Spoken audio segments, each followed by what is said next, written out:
Welcome, welcome, welcome to Empowered Women in Business International. I'm your host, Nicole Mosby Taylor, also known as Taylor K on the mic, and you are in for a treat. We have a very special guest in our virtual studio for you this evening, and I will be introducing her momentarily. But before then, let me just tell you a little bit about EWBI.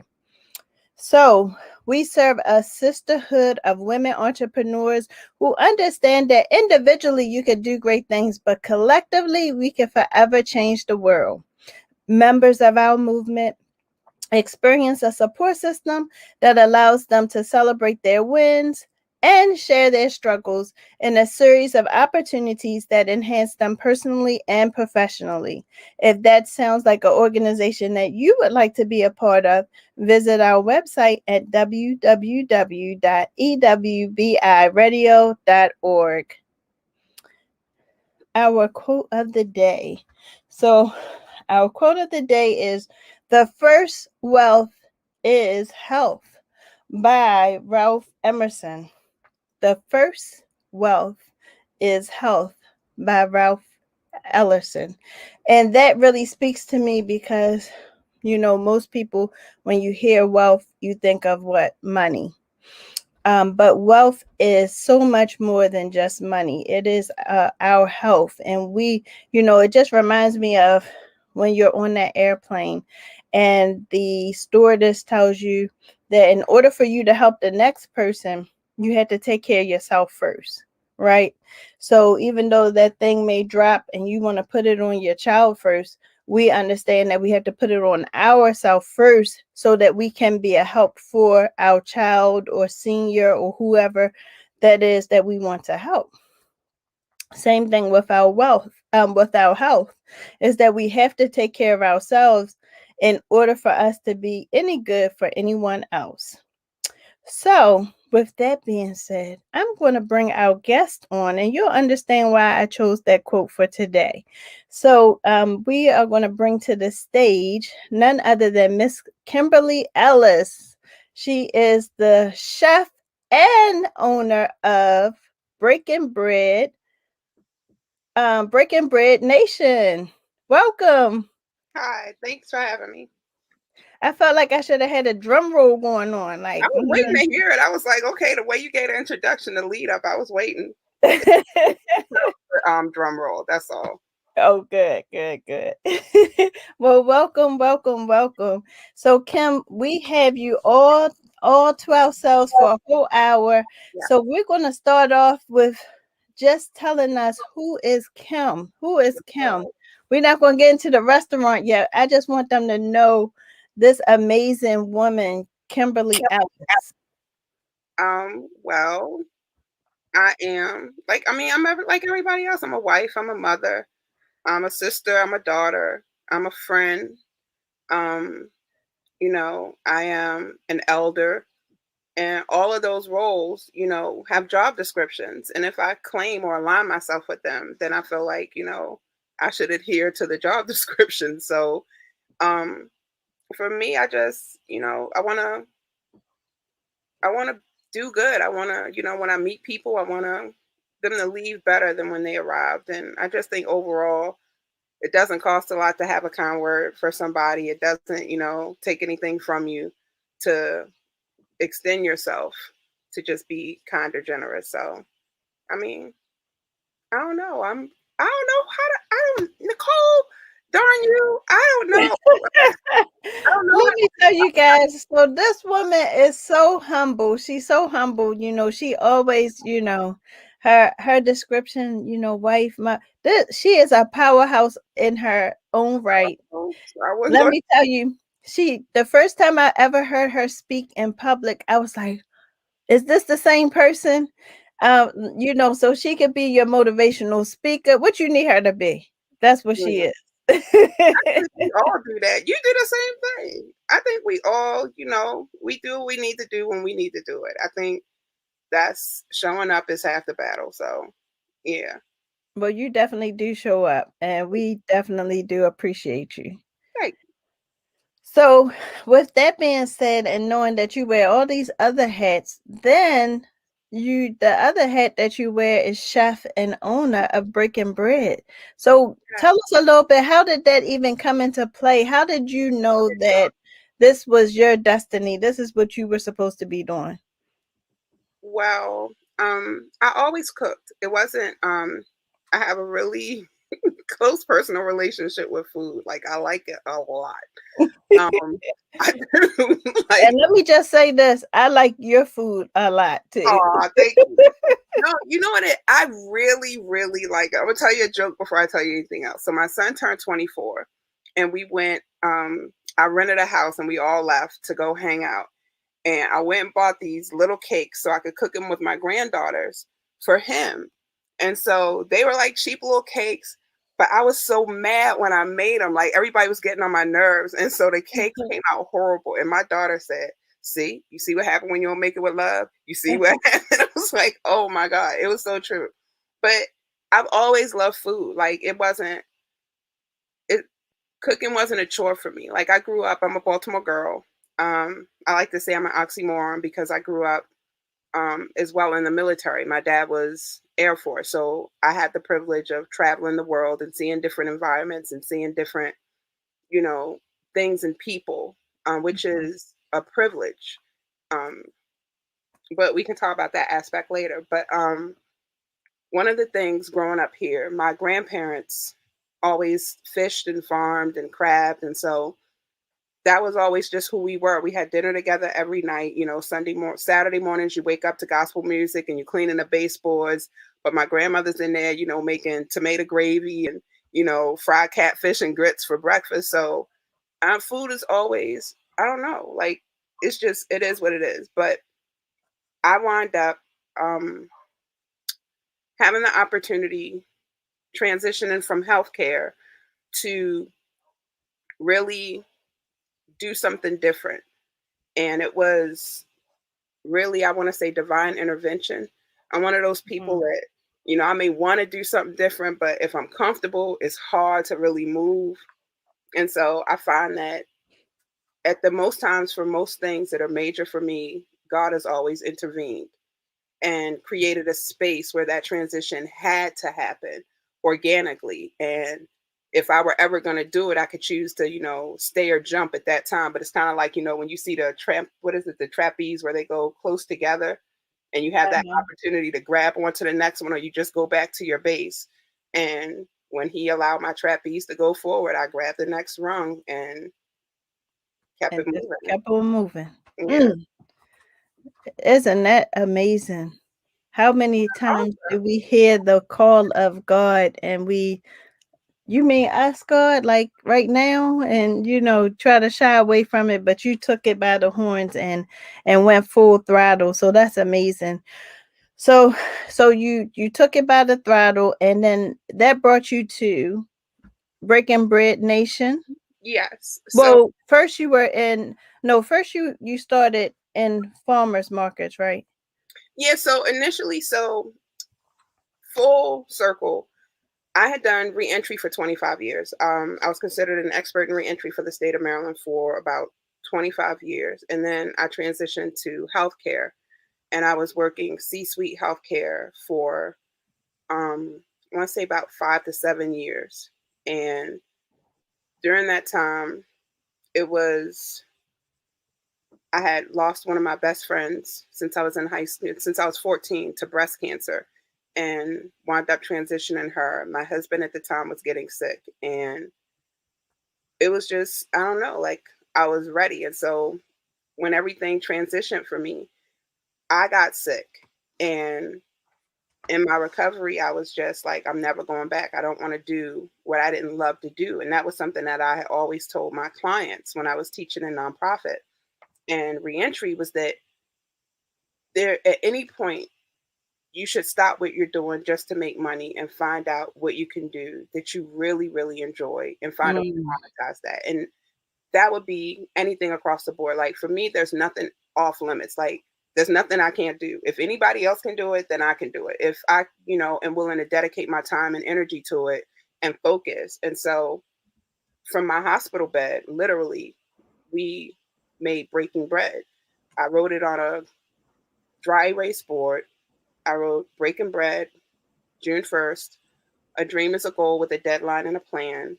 And a quote from Maya Angelou that said, "In God I live and move and have my being."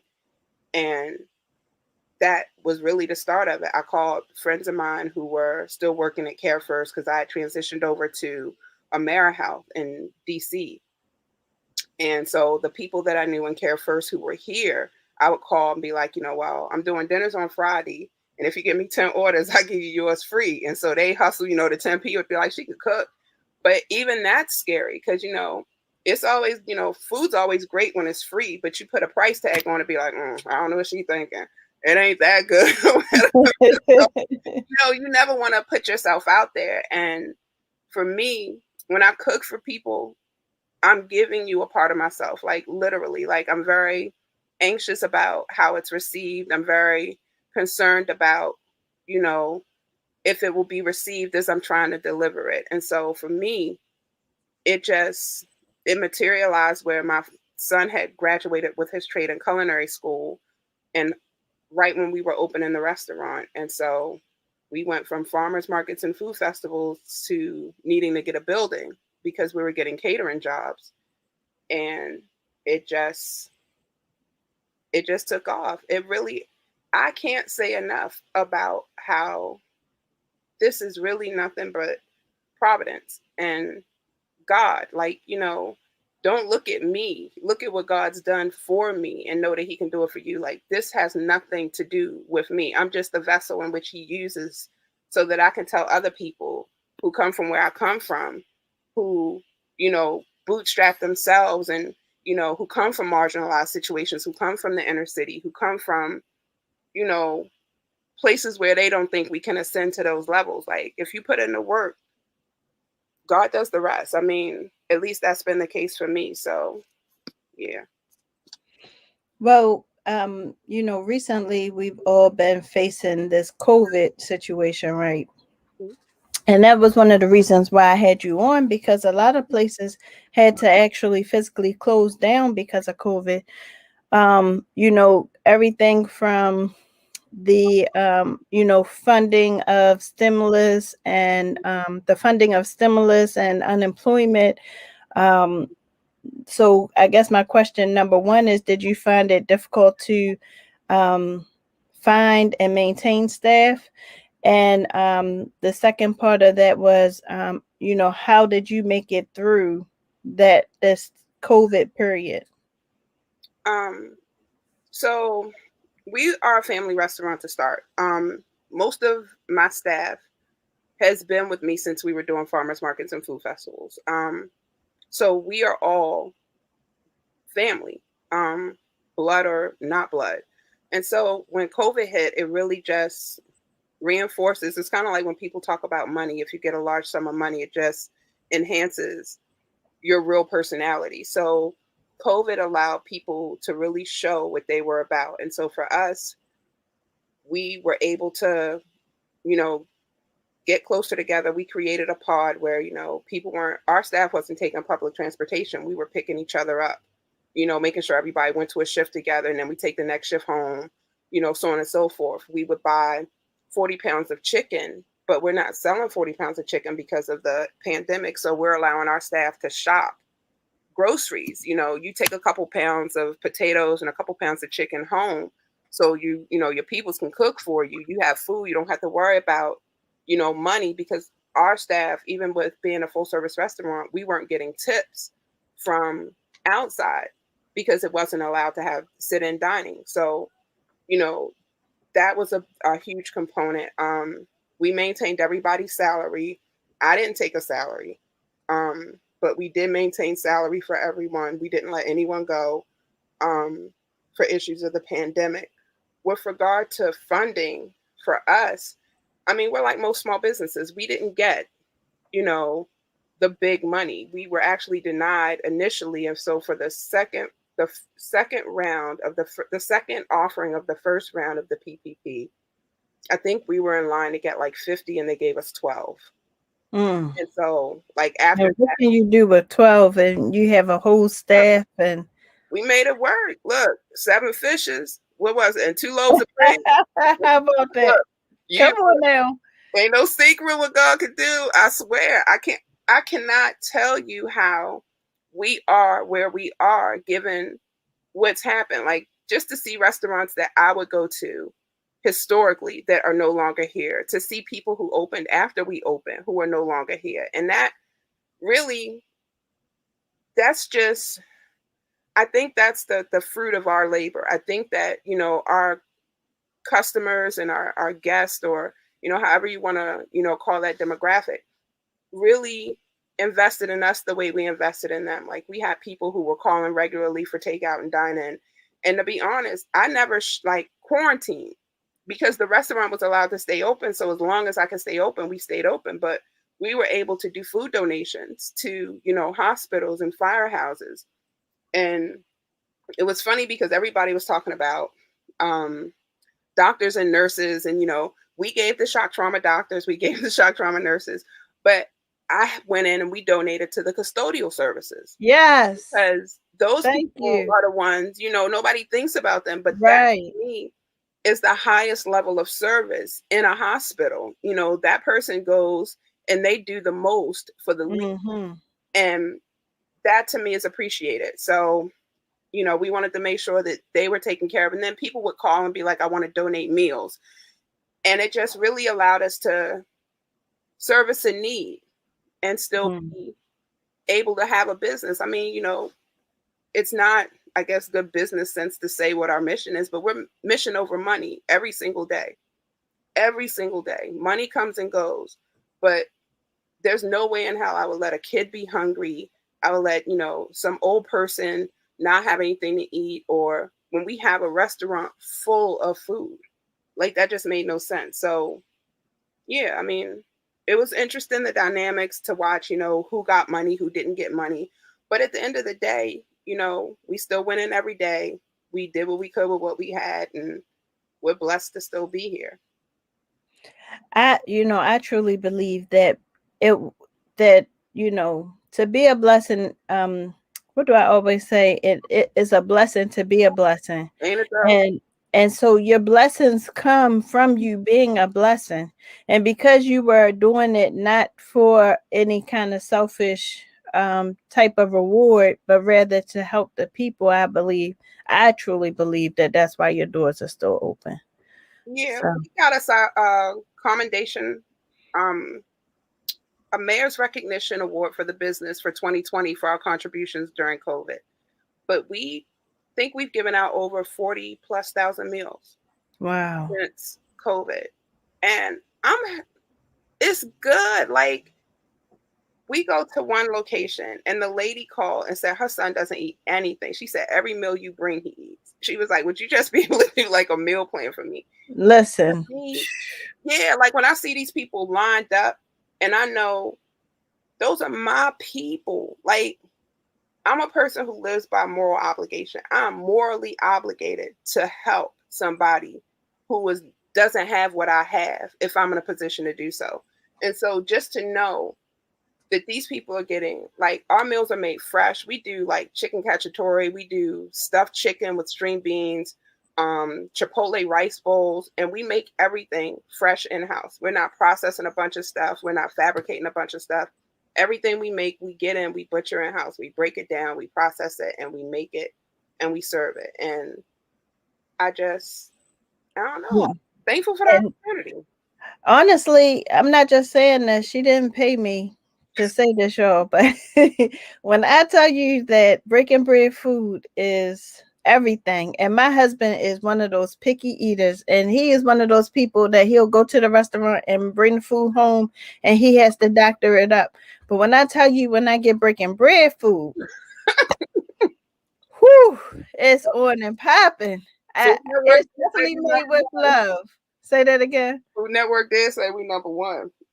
Let me tell you, I am in agreement because that food is on and popping. Oh, I was just thinking, like before I came, I was like, I haven't had one of the burgers, and then I had just like everything that I've eaten, even down to the mac and cheese, to the wings, of course the sticky wings. Oh, You're gonna have to get it soon because I think we're gonna wind up shutting down towards mid-June until we open our new location. So we'll be able wow. to do catering, but we won't be doing any more day-to-day service either. It's either gonna be the first or the second week of June. Okay. Really focus on getting the new building open, and that's exciting because we're gonna have a commercial kitchen where we can hold our classes, and we can utilize our humanity program and grow that out, which is really important in terms of what our overall mission is. So just to have that opportunity for people in different organizations to come, like you and your organizations and Emmy, and people to come and utilize the space. Man, let me tell you, I am not just saying this, but Kim opened up the space to me and my mentees and said, "Come on." And she welcomed them. She came and spoke to them and told them a little bit about the history of the restaurant, why they do what they do, and a little bit about cooking. And it was just amazing because our children need to see these positive faces in all types of career choices, because we want to make sure that they know that their options are big. We want them to dream big, right? And so with dreaming big, Kim, that might not have been a dream of yours eventually, but had you, I mean, when you were a little girl, but had you seen that, you saw what your grandmother did, and then you Yeah. took your passion and you turned it into your purpose. And that's why the food tastes so good. But it's funny when I was just going to tell you I was doing I had to update my business plan, and because we were looking at a new revenue stream. And so I was looking at statistics, and one of the things that um, someone had said was the fact that there are only 7% of women chef owners Mm, in the world.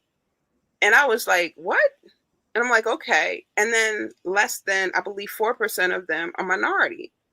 And wow. I'm like, it's it's always weird to me when people talk about like you're in rare air, because I think about the fact that I'm just as regular as anybody else. I'm just as, average as anybody else. And I just really think, like you said, our kids seeing us do it, but not just seeing us do it, hearing the struggle about what we're going through to do it, because it's not easy. And you may want to make it look glamorous on social media, and you're all glossy and filtered, but at the end of the day, I'm sitting here like this, sweaty in my gear. Why? Because I just put in you know a 12-hour day. I'm going to be waking up at 5 o'clock in the morning tomorrow to go in and prep for catering and to get everything set up. So it's real. I work holidays, I work weekends, but I love what I do. Like, I love it. And for anybody who thinks about, like, don't get me wrong, there's security in having and working for somebody else. There really is. But in my heart of hearts, I really believe that God gave us all something. When He gave those talents, there is something within you that you are supposed to Mhm. bring forth. And you don't have to necessarily monetize it for yourself, but it is a way for you to do what you love and feel fulfilled, and not sacrifice, that for money or power or things of that nature. Like, it's just, I'm so much Yeah. happier now doing what I do, even with the stress of it all, than I've ever been working for somebody else, no matter how big the paychecks were, no matter how bougie the office was, how cliquish the title was. It just is no comparison. We're going to get into that a little bit more because I really want to talk to some of our entrepreneurs that are on the line. So many times we are like, we could just go and work this 9 to 5 and come home and not have to worry about anything. But if that is our calling and that's our passion, then we are doing a disservice to ourselves, not to follow in those footsteps. So we're going to talk about that when we come back. But we do have some comments. S. Monique says, "Good evening, everyone." Hi, S. Monique. How you doing?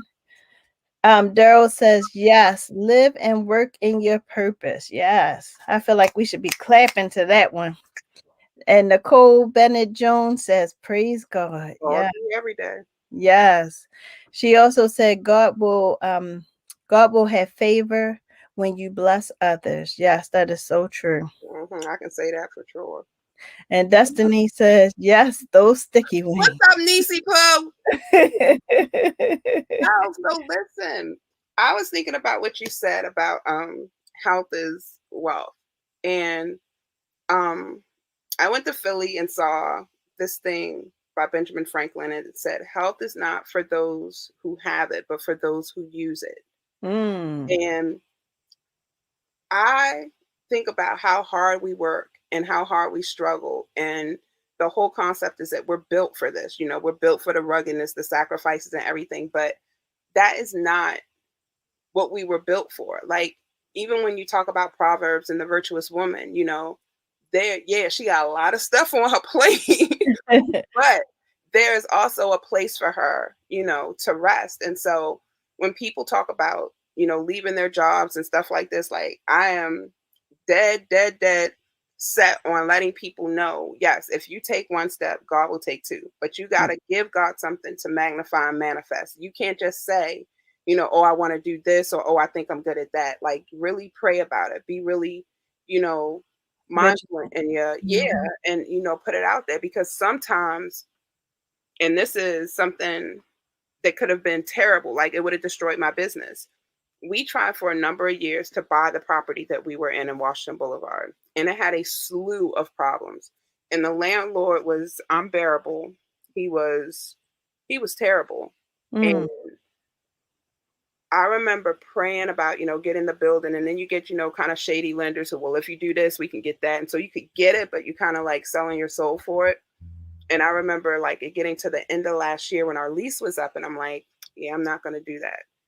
And people will talk about, but you prayed about it. But just because I prayed about it doesn't mean it's an automatic yes. Like, sometimes God says no. And he has something better in store for you. Yeah, but you got to accept that no. People assume just because they pray for it and other people are praying it, okay, I'm going to pray my way into it. But if that's not what he has for you, then you're praying for your own demise. Sometimes God is like, no. And you need to accept that no and value that no, and know that no isn't a hard no. It's a not now. And wait. And because we waited, I mean, a slew of opportunities opened up for us that I never would have imagined would have happened had we stayed. And within maybe less than 2 weeks of us leaving the building, the city came through and condemned the building. Wow. Now imagine if I would have went and bought the building. I would have bought that building with all of the issues, with all of the trouble. For what? Well, we're going to hold it right there, and we're going to take a brief break. So keep it locked right here well, first, make sure that you don't forget to share this. Share, because Kimberly Ellis has a story like no other. She is amazing, and we want to make sure that we get her out to everybody we can so that they can visit Brick and Bread before they temporarily close for what God has in store for them. So keep it locked right here to Empowered Women in Business International Radio. Empowered Women in Business International. We serve a sisterhood of women entrepreneurs and professionals who understand that individually we could do great things, but collectively we can forever change the world. Members of our movement experience a support system that allows them to celebrate their wins and share their struggles in a series of opportunities that enhance them personally and professionally. If that sounds like an organization that you would like to be a part of, visit our website at www.ewbiradio.org. Are you a small business or even a person that's just thinking about starting a business? Well, this organization is right for you. We offer micro grants and we even highlight our members on our radio show, EWBI Radio, which airs on Elevate Your Life Talk Radio every Tuesday at 7 p.m. Tune in. Welcome back. Welcome back. We do have one more advertisement. The flyer, we're going to put the flyer up in a second, and then we'll come back to our interview with the lovely Kimberly Ellis.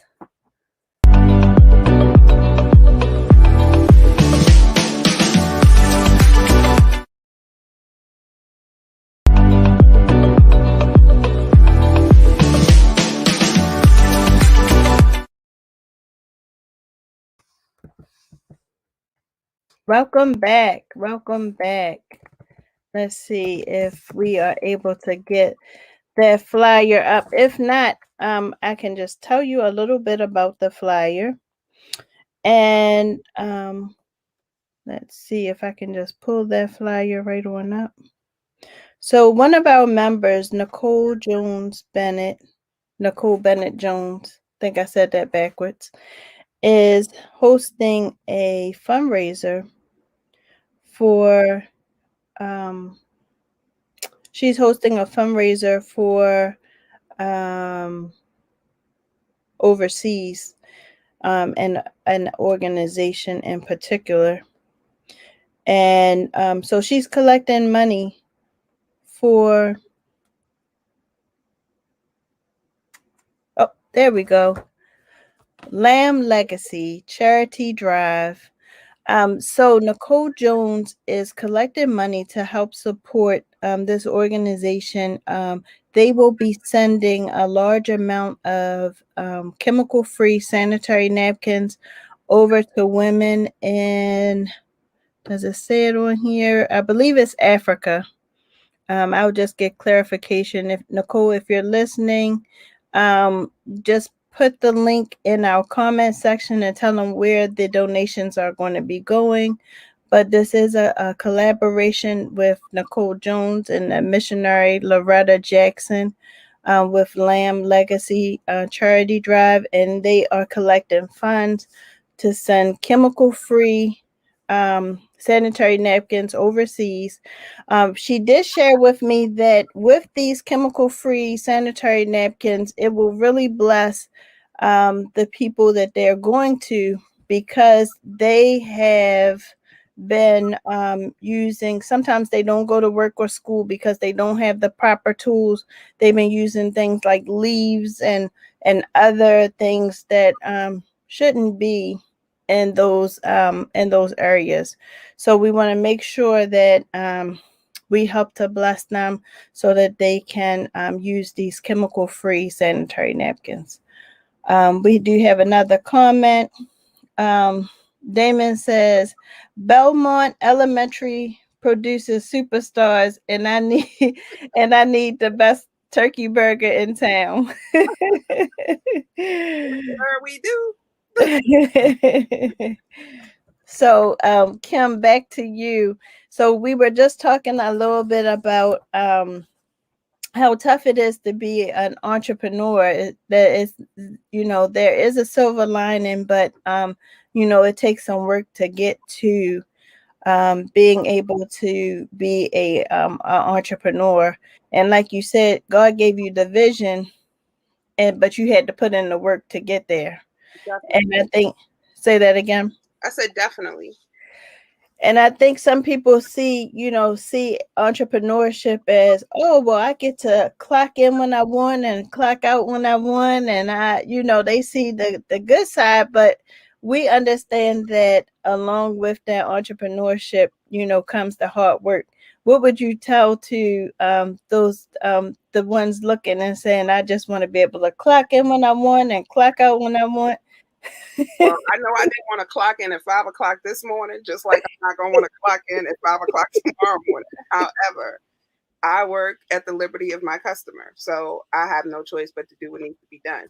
One of the biggest things I will say about entrepreneurship is the fact that it is more than just doing what you like to do, and creating a cost for it and having someone say, okay, well, even as simple as saying, okay, I can paint a picture, I'll paint the picture and I'll sell it to you. And then, that's my business.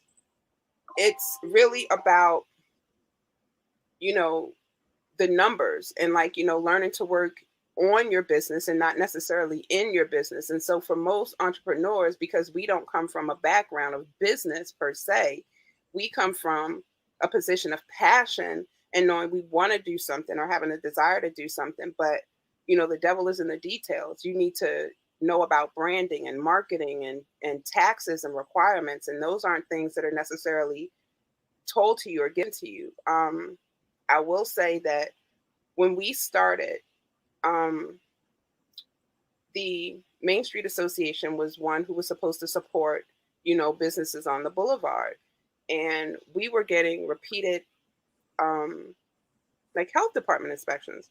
Generally, you're in line for one every 6 months. I think we got maybe 3 to 4 in our first 2 months. And it was somebody in the office on there and take the actual health inspector. I'm like, is there anything else you want to say to him? And he's like, oh no, that's anonymous. I'm like, okay, well, this is anonymous. Is there anything else you want to say? Um, from the level of fines that the city gives you to your requirements, your sales and use tax, your filing, like really think about the overall structure of your business, what you're able to put into it, how much time you're willing to put into it. Because just the doing what you like part, that's the easy part. It's about making sure, you know, your cost of goods ratio is in line with, your on hand cash, because you don't want to create, and sell your art and undermine yourself. You don't want to be like, we don't want to be the cheapest caterers out here. I want to be the best caterer out here, but I don't necessarily need to be the most expensive, but I want to charge what I feel I'm worth and Mm-hmm. understand that I'm worth it. And that's hard for a lot of us. We undervalue ourselves, we undermine ourselves because we're not valued. To be totally honest, in any aspect of society, you can see the marginalization and the depreciation, I will say, of Black and brown people and for what we produce. And you may love what we produce, you just don't necessarily love the producer. I'll put it that way. And so it's always an uphill battle, but you got to be fortified. It has to be something that you want to do, that you would do For if you free. were paid. Hell yeah, because I didn't get paid, and I was still, waking up and going in and eating what's in the restaurant because I didn't have money to go buy something else, and using my personal car, and it was a lot, but it was a labor of love, and it was something that I'm so very proud of now. I'm so proud of the legacy that we built, not just within the family, because once I started as an entrepreneur, it inspired my daughter to have her own business. My son-in-law quit his job and made his own business that is now very successful in Richmond. Awesome. My sister-in-law started her own business and wound up quitting her corporate training position to do her business full time. So those are things when I look at our grandkids and our kids, we're looking at legacy building, and that's a lot different, you know, than what my mom and them had, where you had to, cower down just to make sure you could feed your kids. Like my sons never have to worry about going to somebody and asking them for a raise to feed their family. Like they have skill sets that they can monetize and do what they need to do and feed their family, and know if you're going to hustle that hard for somebody else, grind for your own and see Yes. what turns out. So they my motivation every single day. Mm, that's awesome. That is awesome. So, let's shift gears just a little bit and let's talk a little bit about humanity. Okay. So, tell our audience what humanity is and how much community service it does. Um, well, Humanity is our nonprofit arm of Breaking Bread. And it really is about the humanity of food and what we do to each other and how we respond and react to each other. Initially it started just, with food donations and things like that. It evolved into a 5-week program where we do classes that deal with budgeting. I think the time when we first initiated the class, it was during a time when subsidy for a family of four or more was like $200 a month. And so we would budget out $50 a month. We had a relationship with a local supermarket where we would go and do a tour. And so the heads of the department would come out and talk about fresh versus frozen, store brand versus, name brand, unit pricing, and all of those things really, can save you a lot of money if you understand the difference of them. So, um, our program won us an elevation award. It then evolved to another award where we were sent to California to compete, and we won the competition there. But it's at the end they prepare a journal, so it talks about, like, relationships with food, because some people, you're taught to not eat everything on your plate. Some women are taught, you don't eat everything, or you want to be dainty, and some kids, you don't have enough food, you have food insecurities. And so even just journaling, like, we see kids who will come on and be like, I didn't like Brussels sprouts, but I found out they're little cabbage, and my mom and I put cranberries in them and baked them, and they were great. Like, that's in a journal now. And so 20 years from now, when that person's cooking with their kid, this is something that me and my mom did. And now you and I can add pages to this. And the program in and of itself, it increases school grades. It lessens children's proclivity for drug abuse, for premarital sex. It increases self-esteem. Kids who eat dinner with family, at least, 2 to 3 times a week, have a less propensity to be involved in crime or gangs, to do with, smoking drugs or alcohol. Like, it's nothing but positive effects. And the only thing I could really say is that if dinner with your family wasn't so important, countries wouldn't have state dinners to solidify partnerships. It Mm. really is about breaking bread. It is as simple as that. When you have, it's no way possible that you could be in a adversarial relationship over good food. Somebody bonded. Somebody's gonna and oh my god, or something. You break the ice, or you cook something that reminds someone of home. But food is such a personal and visceral thing for so many people, um, that it really is. It's something that's unique, but general in the same kind of sense. Um, we were featured front page of the Baltimore Sun, and I went to Restaurant Depot to do some supplies, and I got in line, and the lady at the register was like, "You were in the paper." And I said, "Yes, ma'am." She said, "My daughter and I cut your picture out and put it on her wall of inspiration." She said, Yes. when they found women who did that, I was like, the guy behind me, he was like, "Are you crying?" I was like, "You have no idea. Like, that's better than any award anybody could have ever gave me. That, some young sister sees me as motivation. Like, that gives me encouragement. That makes me stand taller, walk prouder, work harder, do better, because that's who I do it for. I do it so that those who don't have, those who considered they couldn't, those who were told they shouldn't, know that no one stops you but you. Nobody. Nobody. So, yeah.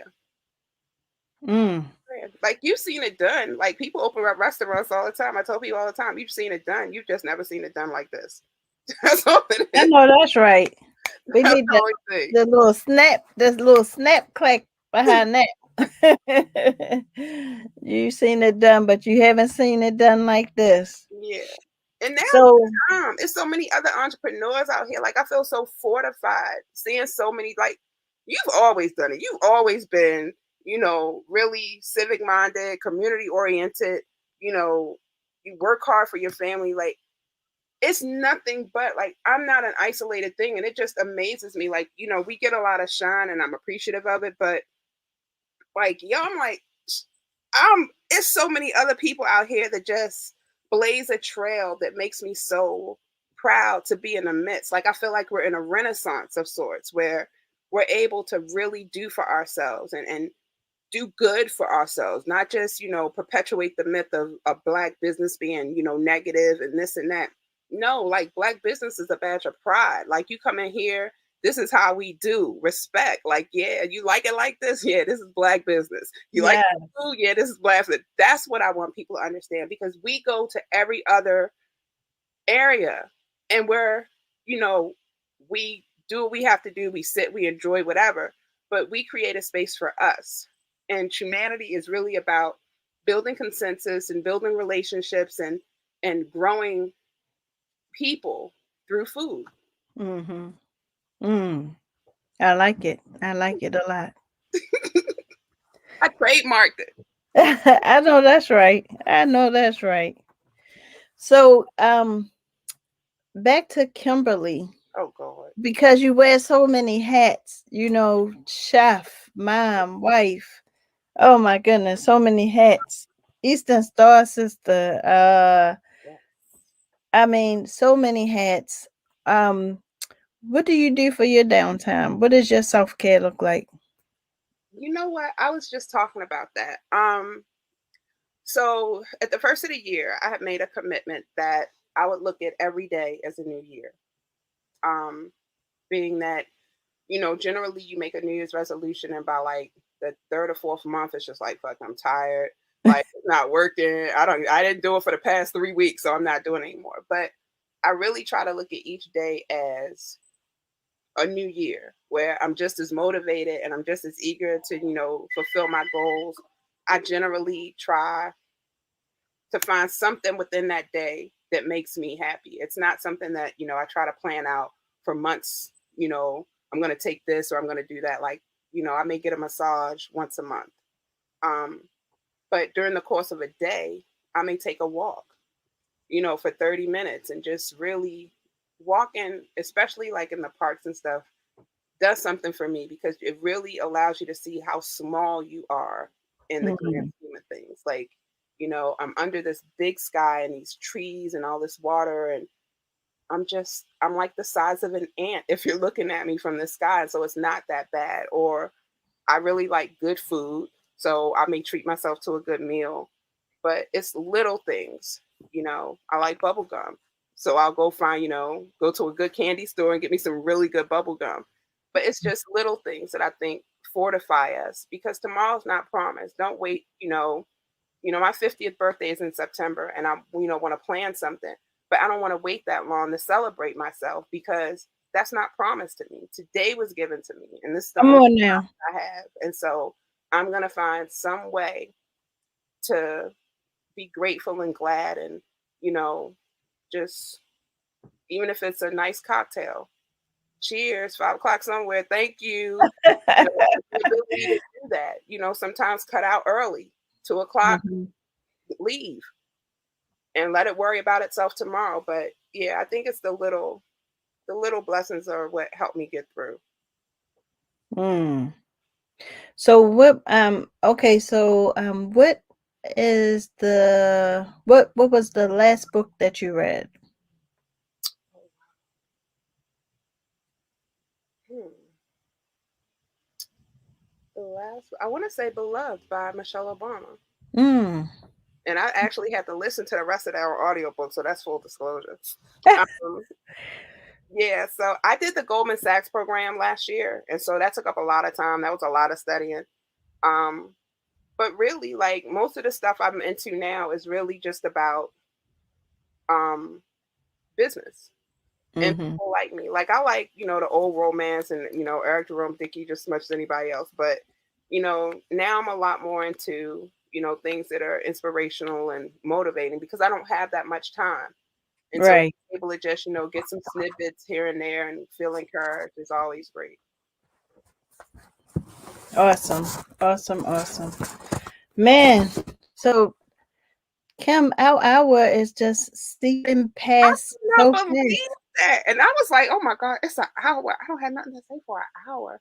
And I'm like, yeah, I talk somebody ear off. So, it is what No, this has been good information. Like our entrepreneurs need to hear the true struggle and the true like what it takes and you know, I'm going to make it no matter what type of message that you brought forth today, and that's just amazing. Like, we gotta hear that. We need to hear that. We need to be in them books, reading different things that's going to motivate us and keep us moving during those down times. We need organizations like EWBI, our sisters, that try to help. We see you falling by the wayside, or start thinking about, I don't know if I'm cut out for this, and we can Yep. grab you by the hand and we can say, look, we are going to do this, and you are not alone. We're going to help you make it through. However you need to, whatever that looks like, we're going to help you to make it through.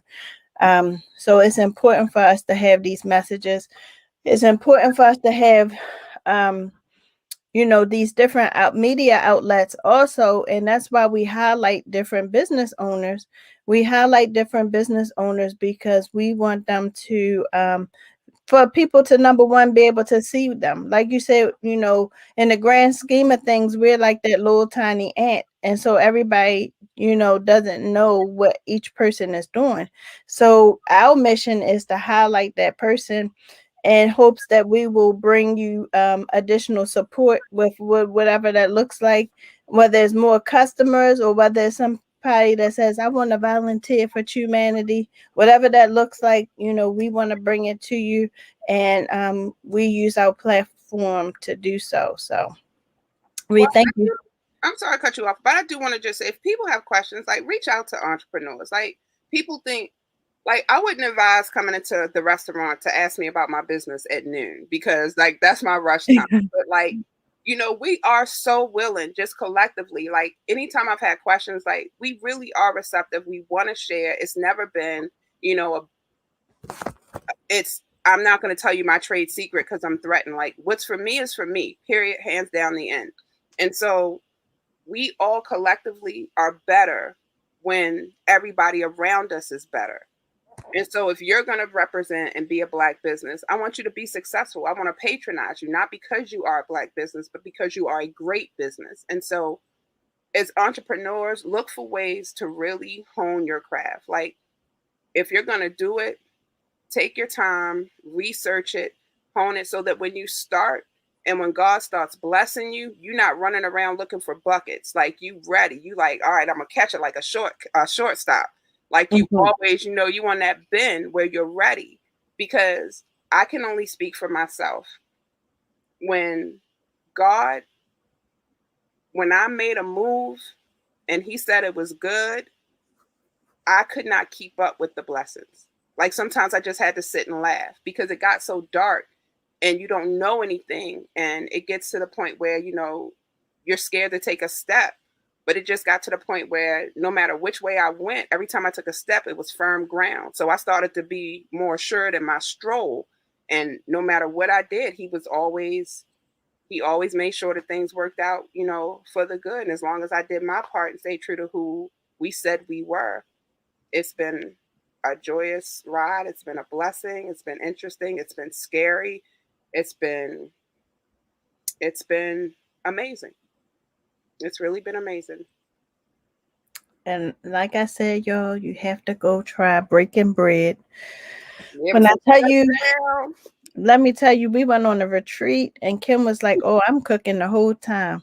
And when I tell you, I probably came back 10 pounds heavier because that food was so good. I mean, morning, noon, and night, we had Kim's cooking, and she made it with love. Yeah, Mm, that's how you mm. supposed to. Don't be making no angry food come out like my cakes over the weekend. No point. They were terrible, yo. Oh my God, Nicole, they were so so no. So if anybody wants to reach out to you, whether they want to order or whatever the case may be, how would they do so? Well, breakingbreadnation.com is our website. Breaking Bread across all social media platforms. And you also go to the links that are within the actual website. And I keep saying website because it took me, no lie, I would say 4 years to develop a website. Like, it was just, I wouldn't even send people to my website. So now we have an official website, which is, I'm telling you, hone your craft. Um, that would be our social media information. You can feel free to call the restaurant 443-708-1903. or email eat@breakingbreadnation.com for any catering needs, speaking engagements, etc., etc. Whatever you guys need, let us know. Awesome, awesome, awesome. Well, thank you so much, Kim, for being on the show. We definitely have to have you come back again. Get my She's camera. showing off her breaking bread shirt. I'm Her trying to do it. awesome. You see, I ain't really savvy. I'm trying to show it. All right. We see that breaking bread. That's awesome. And her son made the logo for her. Yes.